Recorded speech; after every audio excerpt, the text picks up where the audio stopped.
जय जगन्नाथ स्टूडेंट्स स्वागत करुछि रश्मि ट्यूटोरियल को सरिला 3 वर्षिया एलएलबी नामलेखा आवेदन कले 2000 शिक्षार्थी।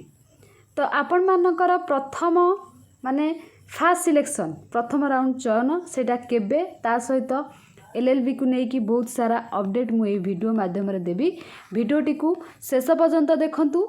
ता सहित जदि आपण माने चैनल को एबे भी नुआ विजिट करूछंती फटाफट सब्सक्राइब कर दियंतु। आ आपण माने जदि एलएलबी एडमिशन पई आवेदन करिछंती निश्चित कमेंट सेक्शन में कमेंट करंतु। कहिछि भुवनेश्वर 3 वर्षिया एलएलबी नामलेखा आवेदन आज शेष होईछि। उच्च शिक्षा विभाग पक्षरु साम्स वेबसाइट माध्यम चली नामलेखा प्रक्रिया रे 3टी शिक्षानुष्ठान जोड़ी होईछि। आपण माने समस्त जानिथिबे 3टी शिक्षानुष्ठान जोड़ी होईछि। मोट 380 सीट रही। मोट 21,900 जन आवेदन करिथिबा बेले 1853 जन ऑनलाइन फीस दाखल करिसेंती। ता माने आमे 1853 टाकू नबा हैला। उच्च शिक्षा विभाग विज्ञप्ति अनुसार जुलाई 12 तारीख फॉर्म संशोधन पाई सुजोग दिया जिवो। जदि किछि मिस्टेक अछि आपण माने जुलाई 12 तारीख रे करेक्शन करि परिबे। 18 रे प्रथम राउंड चयन तालिका प्रकाश पाइबो। एथिरे स्थान पाइथिबा छात्र छात्री 19 रु 22 तारीख मध्यरे नाम लेखाई पारिबे। आपण मानकर जो फास्ट सिलेक्शन आसीबो 19 रु 22 भितर आपण माने एडमिशन करि परिबे। 26 जुलाई रे द्वितीय राउंड तालिका प्रकाश पाइबो। 26 तारीख दिन आपण मानकर सेकेंड सिलेक्शन आसीबो। एही राउंड रे नाम लेखा 29 रु 30 माने 29 रु 30 तारीख मध्यरे एडमिशन हेबो। सेहीपरि अगस्त 5 तारीख रे third round selection merit list प्रकाश पाइबो।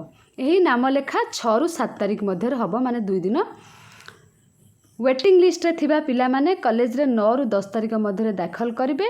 वेटिंग लिस्ट पिलांकर नामलेखा पाई मेधा तालिका 14 तारीख रे प्रकाश पाइबो। 16 रु 17 तारीख मध्य नामलेखा हेबो। सूचना योग्य चलित वर्ष राज्य रे 3 कॉलेज साम्स रे जोड़ी होइछंती। खोर्धा जिल्लार विश्वविद्यालय आईन महाविद्यालय, गंजाम जिल्लार लिंगराज आईन महाविद्यालय, कटक मधुसूदन आईन विश्वविद्यालय रही। एथिरे मोट 380 सीट रे नामलेखा हेबो। 380 सीट पाई आपण मानकर आवेदन केतिकी आपण माने जानि पारिले।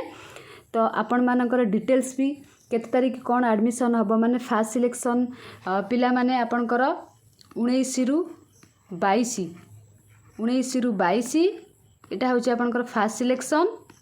आ सेकेंड सिलेक्शन कथा जदि कहिबा 29 रु 30।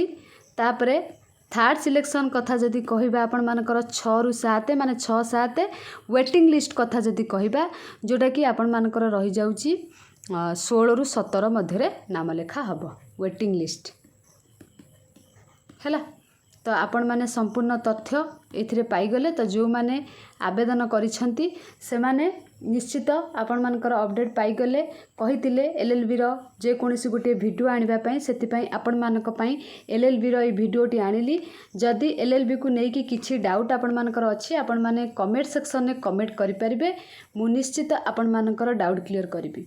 आ जदि आपण माने आवेदन करिसंती निश्चित कमेंट सेक्शन में कमेंट करंतु। जो 2000 पिला आपण माने आवेदन करिसंती जहाँ भी डाउट आपण मानकर एलएलबी को नेकी आपण माने मते कमेंट करि परिबे। ता सहित डिस्क्रिप्शन बॉक्स रे मो टेलीग्राम चैनल लिंक दे देछि। तो सेठी आपण मानकू अपडेट दे देबी एलएलबी रो एडमिशन रो किछि नोटिस आसिले किंबा अलगा किछि इंपोर्टेंट नोटिस आसिले मो टेलीग्राम चैनल माध्यम रे आपण मानकू अपडेट दे देबी। जदि भी वीडियो न आनि पारे वीडियो तो नै आसीबी इंपोर्टेंट अपडेट हेतिले। बाकी जदि आपण मानकर वीडियो अपलोड न हैला टेलीग्राम चैनल माध्यम रे आपण माने अपडेट पाई परिबे। Thank you all.